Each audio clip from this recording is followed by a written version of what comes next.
Hello, we're here with Greg Koch from Stone Brewing. Thanks for coming by. We're at Draft headquarters. So tell us, what's new with the brewery these days? Oh boy, what's new? Wow. In the last 6 months, we've talked about potentially opening up a brewery in Europe.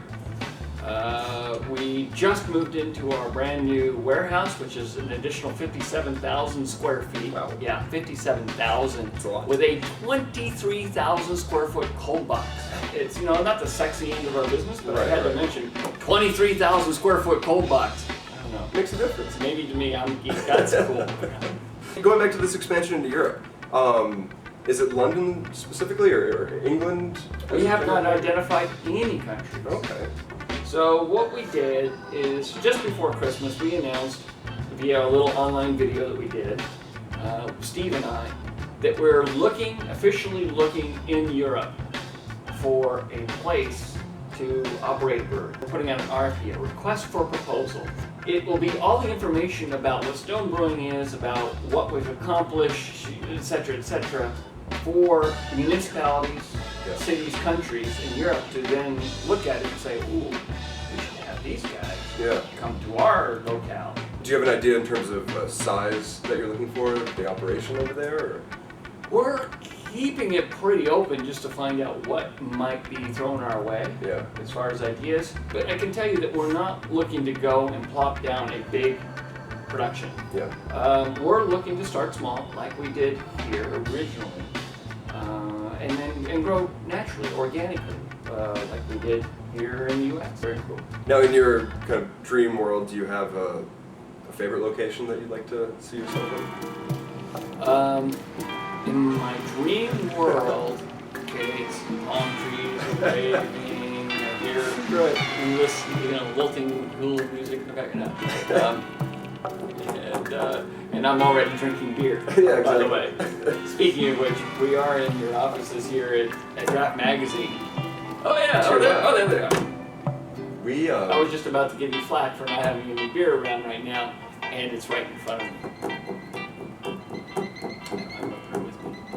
I could actually fold up this card, and I could use it as an opener. Or I could use this iPhone as an opener. I probably prefer that I use the opener as an opener. Are you kidding me?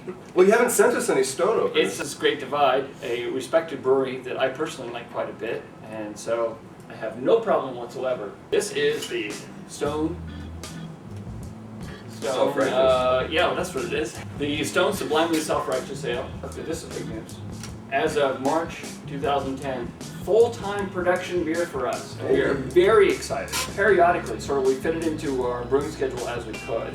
And then, now, March 2010, full-time. Cheers. Cheers.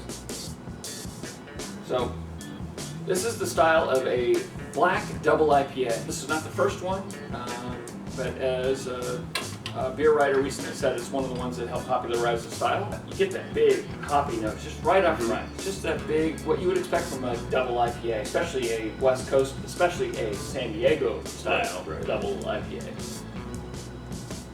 I could take it even further and say, especially what you consider from a Stone IPA. Double IPA. How the bitterness just really rushes right on you. Kind of, whew. So you get the big citrusy character right up front. You get the big hoppiness and the bitterness coming really just clear through. And then, whoa, what's that? Did I hear it? Yeah. It's a little bit kind of roasty chocolate thing in the bag. It's like, whoa, where did that come from? You know where it came from if you were looking at the beer because it's black in color. But if you're blindfolded, drinking it in a darkened room, where you couldn't see anything and all you could do is touch and feel. Okay. Hopefully you got somebody, not you, sitting next to me.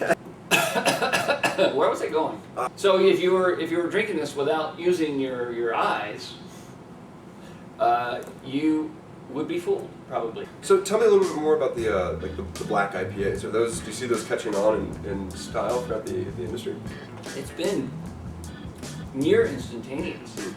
Mitch, our head brewer, had worked out in New England for a number of years, and he was very familiar with the local New England craft brewers. And there was a particular beer that had caught his attention that first turned him onto the black double IPA style. There's been some versions of the style that have been around, but all of a sudden, like, you know, it really sparked up lately. And what I like about this is just this wash of flavor, just kind of woof. You take that first sip and you just go, wow. Oh. Hey, what years do we have here? Is this the brand new 2010? It is. Brand new. And is this the 2009 Double Bastard? It is. Guest here first. Oh, that is just brilliant. Wait a minute, I'm the guest actually. So the 2010 Old Guardian Barley Wine is a little bit of a departure, more than past years for our Old Guardian. Always, from the very beginning of this beer, we have adjusted the recipe intentionally year to year. Sometimes we've played around with different finishing hops. Sometimes we've introduced a new malt. It's always been within a fairly narrow framework, though. Variations on the theme, if you will. I liken this one to playing a jazz song. You know, really great standard. In this case, we wrote the standard, but then every time you perform it with some variations in there. You always recognize the tune right off the bat. We went very British on this. We used some British specialty malts. We also used British hops. And it approaches it really, really uniquely. You know, to do an American-style barley wine, because this is very much still an American style because of just the forwardness of it. With more British ingredients. Oh wow. Isn't that unique? It's very unique. God, it's really smooth as well. It's kind of caresses the tongue. It's treating your tongue like a young kitten. It just goes like this. Just takes this to your tongue. Oh, Yeah, exactly. Pet, pet, pet. And it feels real good. Yeah, yes, pet, pet, pet. As you're just about to throw the kitten out the window onto this people. Oh no, don't do that at home. It's got huge bitterness. Clearly, the IBUs are present, but the character of the bitterness and the character of the hops is so different. I feel like I'm getting a fair amount of orange peel from it.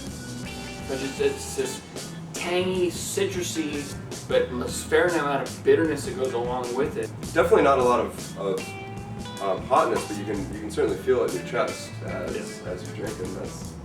And I can feel it here. Exactly. You can probably tell. Hang on, hold that thought. What do you experience as the first symptom that you start to get a little bit of beer in you? It's not slurring, but it is a swelling of the tongue that makes pronunciation slightly difficult. For me, I was just going to say diction. My diction goes right out the window. Yeah. My thought processes, my motor skills, cat-like reflexes, all intact. Here you go. I've got to get the proper line on. Trust me on this. It's Double Bastard. 2009, which means we released it in November because that's when it comes out every year. I poured my own first. That's the nature of the beer. If he wants something else to get it himself. So Arrogant Bastard Ale was first released in 1997. Stone Brewing Company began in 1996, and Double Bastard Ale was first released in November of 1998. Arrogant Bastard Ale. Toast. Here's looking at me. This beer makes me want to think about all of those amazing things I've done in my life and why I should feel, ultimately very proud of myself with my accomplishments, such as choosing to open this beer and serve myself in a small glass. There's the analytical scale. Oh, I'm getting some of the dried fruit with a little clovey spice, and then there's the hedonistic approach. Oh, I just really love the way that this washes over. It has this sort of really intrinsic internal feel, physical feel, all this kind of thing. And then there's the Double Bastard approach, which is more like this. Allow me to demonstrate.